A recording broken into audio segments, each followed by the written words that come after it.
It's week 15 at the Siskiyou Sustainable Co-op and also at Lizzie's Farm Kitchen. I have a couple things for you today, and the first thing I'm going to make is actually something that an aunt of mine made last Christmas with tomatoes, and I said, well, that looks good, but I'm going to wait till we have tomatoes in season. It's so easy and it's so delicious. So you just take your cherry tomatoes and you dump them in a bowl. Oh, I forgot. I should have done this before. You need to take off all the little stems, but that just takes a second. I won't do them all because you don't need to watch me do that. Anyway, just pretend. Just pretend all the stems are off, okay? Then you just take a little olive oil, pour it in, just enough to lightly coat them. Just pretend. Okay, then you take your herbes de Provence, which is a mix of herbs. It's got oregano, rosemary, thyme, a couple other things. Or you could just use any herbs that you like. Dried herbs is one place where dried herb works. And your crunchy salt, any kind of salt will do that's crunchy.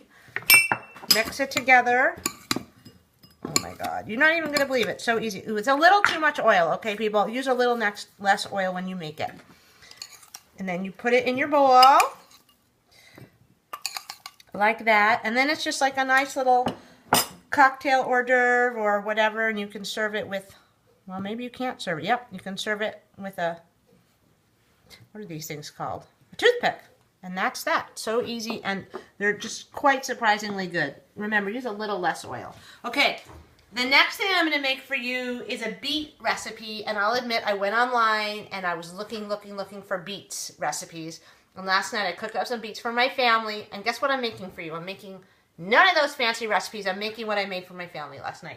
So what you do, here's some beets I already cooked and sliced. What you do is you boil your beets. I boiled these last night, and when you boil the beets, they peel so easy. Just cut the stem end off, the root end off, and then the skin just peels right off, just like that, so easy. And then you just slice them onto your plate. You don't have to, you can arrange them pretty or not, doesn't matter. And your hands get this lovely color. Then you take your balsamic vinegar, put it on there, any kind of balsamic vinegar. You could probably use any vinegar. Oops.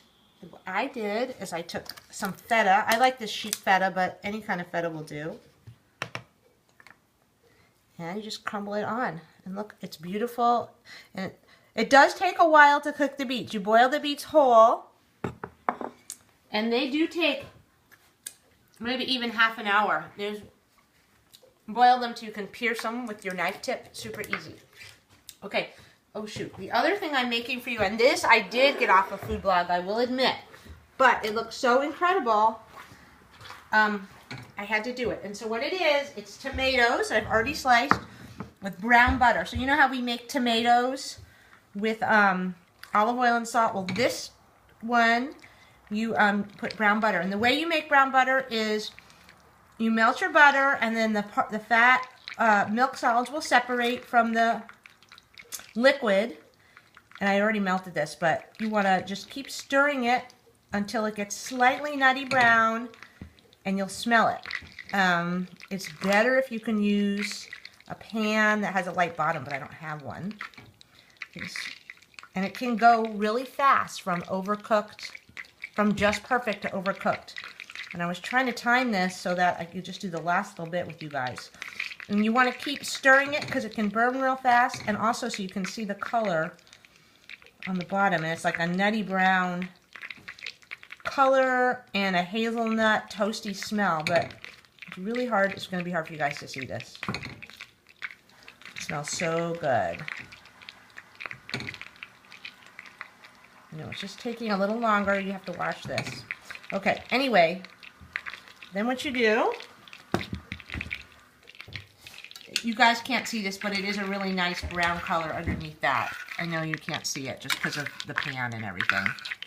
So then what you do, you take your brown butter and you slather it over your tomatoes as if you were pouring ganache on a cake. I mean, you really go for it, you know. Okay. This is going to be outrageous. Then you take your salt and you put it on there. And then you take your fork, and I'll taste it, because you know me, that's what I do for you. I've actually been dying to taste this. Mmm. Delicious. That's it. Next week. See you next week.